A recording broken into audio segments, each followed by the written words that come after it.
Hey guys! So in previous videos we've discussed about things to eat for suhoor, things to eat for iftar, and hydration. And I wanted to come today and talk to you a little bit about your appetite. Later in a couple more videos we're going to be discussing metabolism, but specifically your appetite and specifically mental. So a couple of things. I have 3 tips for you that's going to help kind of control that a little bit better. And that is purpose, planning, and patience. Now, we mentioned before, and I feel like I'm saying this all the time, but it's really important not to gorge yourself in food this month and to make sure you're staying properly hydrated. So purpose, let's kind of discuss a little bit about what that is. Okay, so you're going all day without having any food or water. So what that's allowing you to do and allowing your body to do is to get rid of the bad, to rest, to repair itself. And a lot of people get that part good, get that part down. But what they forget is when it comes for iftar or it comes for time to eat, you need to put in the good. So you're spending all day taking away the bad, doing the things that's necessary for your body to recuperate, but then you're putting bad food and tons of food back into your body.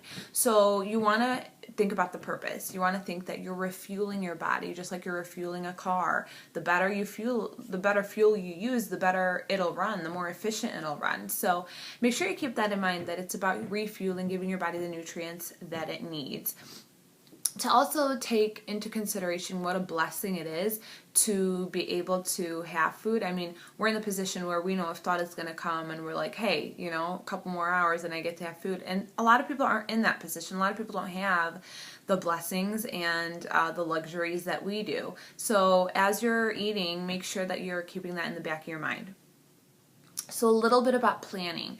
If you don't have a plan, you're going to fail. And I've mentioned this before. But some things that you can do to help plan better when it comes to your appetite is to share with people, invite people over, and therefore giving yourself the opportunity to be able to feed the fasting person and to be able to divvy up the food a little bit better. When people are there, you're sharing, you're allowing yourself, you're just more aware. You're just more aware about what you're eating and who is eating what, and it's just going to allow you to control your appetite a little bit better. And another thing is to plan that time right after iftar. What are you going to do right after? Things that would be perfect would be, cleaning the kitchen together, or setting a time to go for a walk, or setting a time to read from the Quran. I mean, if you set a deadline, like when iftar is, and then at X, time we're going to go do this, it's only going to give you a small window, and you're not going to sit there eating without you knowing it just because you're sitting around the food or sitting around the table.